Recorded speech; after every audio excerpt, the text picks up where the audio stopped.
Okay, here we go. The Rise of Skywalker, the end of the Skywalker saga. This is my review of the movie, and it'll be spoiler free for a few minutes, then I'm gonna give you plenty of warning, and I will dive into full on spoilers. I would give this movie a 6 out of 10. I enjoyed almost everything in it. I had a lot of fun watching it. There were some great laughs. I was engaged and excited. I cried during one scene. I pumped my fist quite a bit. Overall, an enjoyable, fun time at the movies. But there were some major story decisions that pulled that score down for me. If you are a regular viewer of this channel, you probably won't be surprised that they are almost all Palpatine related. I didn't like when he returned from the dead in Legends, and I didn't like it this time either. This is also the first time in the sequel trilogy I've felt the story be kinda yanked around by a lack of a unified vision. JJ directed The Force Awakens, and then Rian Johnson took over for The Last Jedi, and I felt like he looked at The Force Awakens and said, okay, where do we go from here? Luke's been hiding this whole time. Well, why? He needs a good reason to be hiding. And not everyone agreed with Rian Johnson's decisions in The Last Jedi, but I felt like he at least looked at the previous movie and then decided what could be built on top of that. In The Rise of Skywalker, at some points, it feels like JJ is just stubbornly doing what he thought potentially could happen while he was working on The Force Awakens, but now he has no natural bridge to get there. Sometimes he builds off of The Last Jedi very well, taking some of those ideas and evolving them, but in others it seems like he's just building something new for no reason. I'm just trying to say that this is the first film out of the sequel trilogy where I was like, oh, there is no unified vision. But I think that's as vague as I can get without spoilers, so if you haven't seen the movie yet, I would leave now. I want to start off by talking about the things that I really enjoyed, the things that worked for me, and my favorite scene in the movie was Han Solo talking to his son again. And I mean, it's all in his head, it's just Ben's memory, but I really love that scene in The Force Awakens on the catwalk of Starkiller Base. It breaks my heart every time. And to get to see Ben relive that moment and do the right thing and throw his lightsaber away and have his father tell him that he has the strength to do what's right. That's the scene that made me cry. And then we get to see Ben Solo as he was meant to be in all of his light side redeemed glory. And the guy is just a treasure. He's wonderful. This just solidified Kylo Ren / Ben Solo as my favorite character in the sequel trilogy. I thought he was a great villain in The Force Awakens, and then I felt his conflict in The Last Jedi, and I'm so glad to finally see Ben Solo in The Rise of Skywalker. He was instantly endearing. Like, that's a challenge to go from the big bad to someone you can root for. And like the second he gets on Exegol and he jumps on that giant chain and he hurts himself and he climbs down and he gets beat up by the Knights of Ren for a while until he gets a lightsaber and then he does that little shrug. Phenomenal. Adam Driver is the man. Just having the main cast of heroes, Poe, Finn, and Rey, having them be all together was a joy to watch.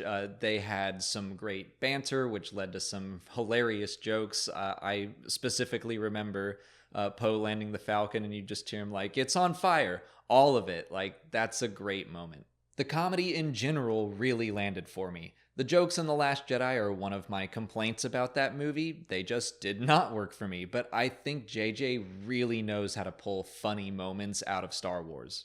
3PO was funny with just about everything he had to say. I do wish that there were some lasting consequences for his memory wipe instead of getting kind of a fake out, but while he was in that state, he was very funny. And when R2 restored his memories, that was probably my biggest laugh in the film, where he's like, "I'll never let you do that," and then you just immediately cut to it happening. Anthony Daniels was fantastic in this movie.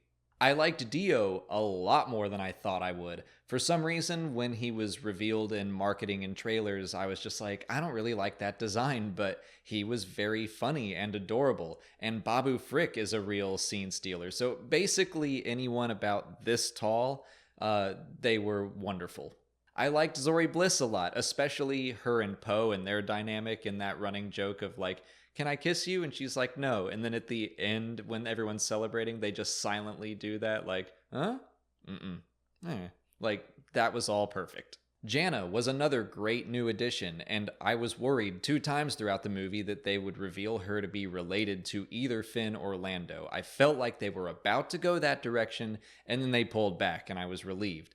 But the fact that she and her entire crew were former stormtroopers, also a really nice touch. I didn't get my full-on stormtrooper revolt, but I feel like we got like halfway there. We learned that Finn wasn't the only bug in the system. There are more stormtroopers out there who won't do what the First Order tells them to. And we also didn't get a full-on Force Ghost Con like I was hoping for, but again, we got like halfway there.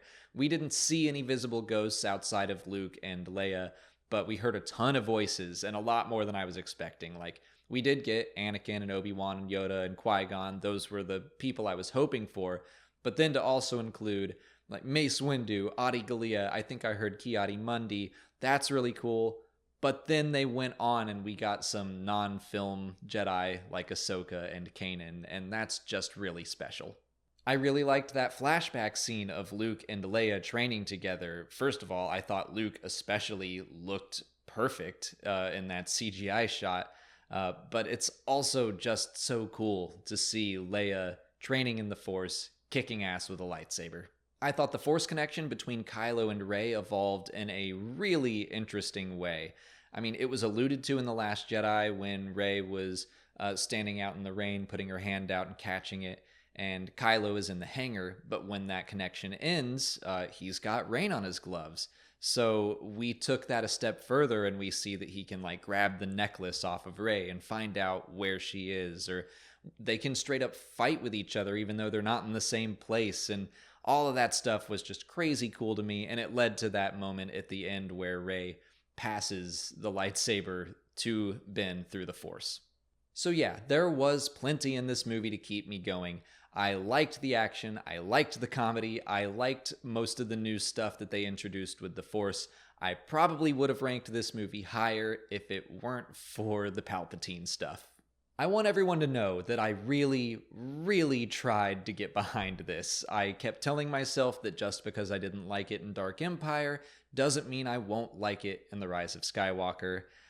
But then it just happens with no explanation. It happens in the crawl of all places. It's just like, the Emperor's back and he's got a big fleet. And of course, we don't find this out later, but of course, every ship in the fleet can blow up a planet. And it's like, come on. We didn't get a second Starkiller base, but again with the super weapons. And that's just 2 Star Wars tropes that I'm not a fan of. Bringing people back from the dead and more super weapons. Everything involving Palpatine just brings with it more questions. He says he created Snoke, and at first I was like, oh, he must mean figuratively, like I'm the puppet master and I made him who he was. But no, like there are Snokes in a vat, so like he literally created him, but they don't get into that anymore. And then he tells Kylo that he is every voice he's ever heard, and I'm like, oh, that's super interesting. Can you elaborate on that? No? Okay, well, how are you alive again? And when did you have time to have a secret son? Was it before or after your face melted? And that brings us to Rey Palpatine. When that happened, when Kylo told her that, I just deflated in my seat. Like, my eyes didn't roll, my whole body rolled. It just felt like the biggest nope to The Last Jedi in the movie. And there is some really hard, from a certain point of view, backbending going on to rationalize it. I know that some people are going to be happy or even relieved by that reveal, people that took issue with Rey being so strong in the Force. And I'm not saying, like, don't enjoy that. I'm just saying that I preferred the message that The Last Jedi presented. That it doesn't matter who your parents are or where you come from. You don't have to be a part of some grand lineage. Anyone can have the power to change the world.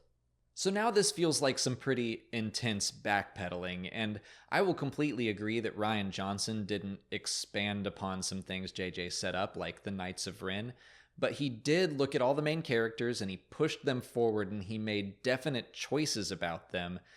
But Rey Palpatine feels like JJ just throwing out that intent because he can say, from a certain point of view. And he doesn't literally say that, but that's what it feels like. And I mean, I didn't like that excuse in Return of the Jedi either. And again, I know there's some people that are going to be happy about this decision. I'm just saying I'm not one of them. It feels like JJ had all of these ideas jotted down from 4 or 5 years ago, and now he's just going to force them to happen when maybe the natural progression of the story would be to do something completely different. And I think that's kind of a good way to put it, that The Rise of Skywalker doesn't feel natural to me. It feels like JJ just wanted to make those original ideas happen no matter what. It turned the first half of the movie into a frantic, albeit fun kind of mess, but from a certain point of view, it also contradicted the film that came before it. And yeah, to a degree, I think that Rian Johnson kind of did his own thing, but I don't think The Last Jedi ever directly contradicted The Force Awakens. And speaking of contradictions, I am about to get super nerdy, but I kind of get a sense that JJ made this film in a vacuum. He got some cool Easter eggs into the movie, like having Kanan and Ahsoka, or some recognizable ships into the fleet, and that's all awesome, but these small little things kept popping up that were just, like, bugging my nerdy brain. Like, Maz Kanata gives Chewie one of the Yavin medals at the end of the movie, like, here you go, Chewie, you finally earned it. And I'm sure, like, more casual audiences are going to be like, yay, Chewie finally got his medal, and that's totally fine. Except I'm sitting here thinking, well, Chewie has a medal. He's always had a medal. He got one in the books and the comics, and we know that. So now Maz just gave him a second medal, and my fingers are crossed that in Pablo Hidalgo's visual dictionary, the medal will be in there, and it'll be like, now Chewie has two. And Molly pointed out in our long discussion that we put up on Patreon, like, that could have been Han's medal, and that is a nice gesture, so it could work out. But I don't think that was J.J. Abrams' intent. I think he was trying to say, like, Chewie finally got the medal that he never got. Or we learn that Poe had kind of a shady past as a spice runner until he chose to do the noble thing and join the Resistance. Except he didn't. He was in the New Republic Navy right before he joined the Resistance. And I'm sure that'll all just be waved away in a reference book to say that, okay, he was a spice runner for a while, then he joined the Navy, then the Resistance, but why not just say that? Granted, those are very small, little nitpicks that don't really affect the movie and that most people in the audience won't ever notice, but then they also do some weird things with the Force, like whatever's going on with the Jedi and the Sith. Like, for a while now, we've been hearing in trailers and stuff that 1,000 generations of Jedi now live in Rey. And I'm like, yeah, metaphorically, all of their teachings have passed on to her, and that's what they mean. But now I'm like, or do they mean literally? Because Palpatine keeps saying the same thing about the Sith, like, all the Sith live in him. And I'm like, do you mean literally? And they keep mentioning new things like a dyad in the Force, and I'm like, what does all of this mean? And I get it on a very base level, but some of it doesn't quite gel with what we already know about the Force. Obviously, I have no idea how the creation of this movie went down, but I feel like the story group could have cleared a lot of this stuff up, and enough little things popped up to me that I get the sense that JJ just went off and did his own thing no matter what anyone else said.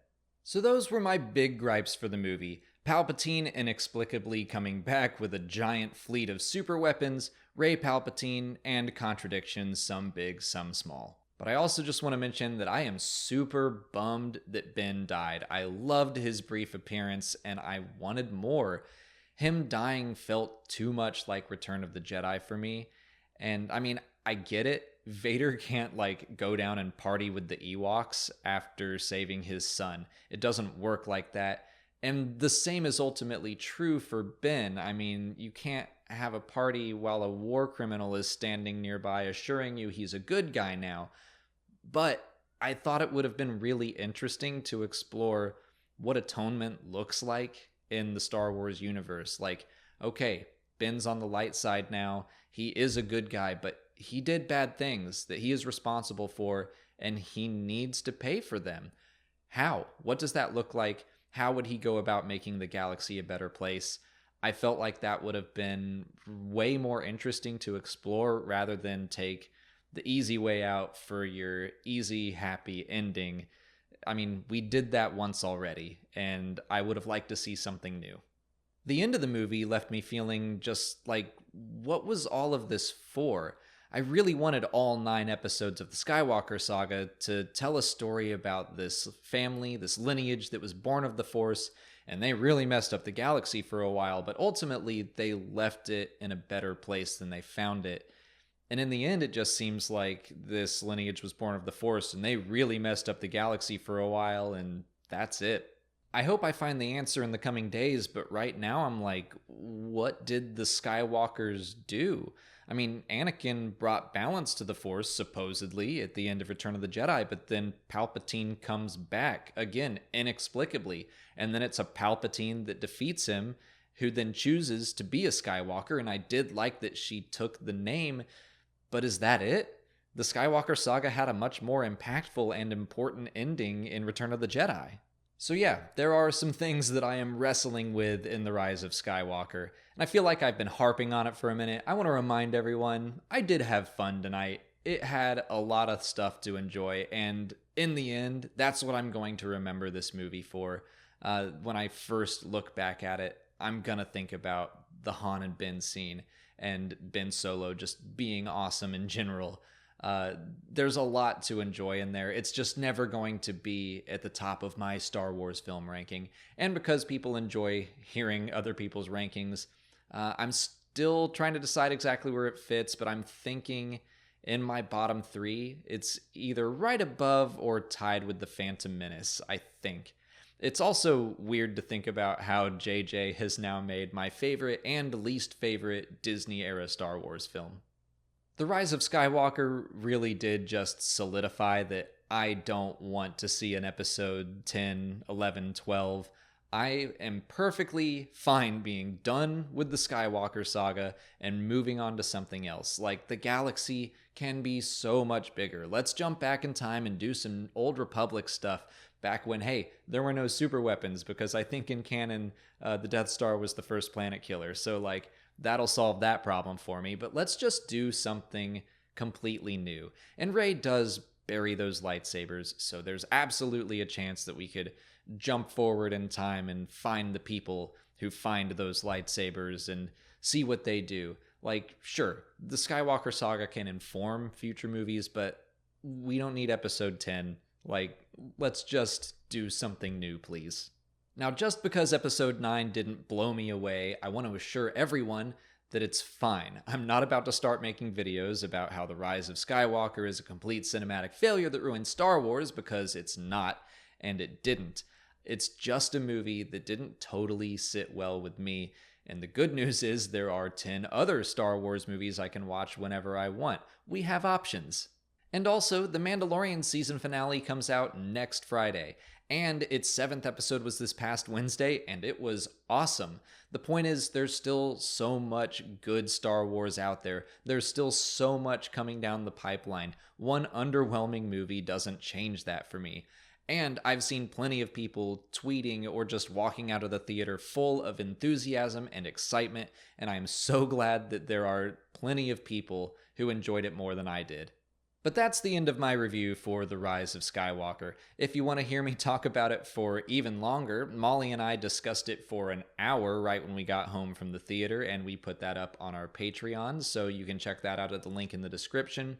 Maybe I'll do a second review once I see it a second or third time. I don't know, I might come around on some things, and if I do, I would like to share that and kind of offer my own counseling for people who might be struggling with the same things.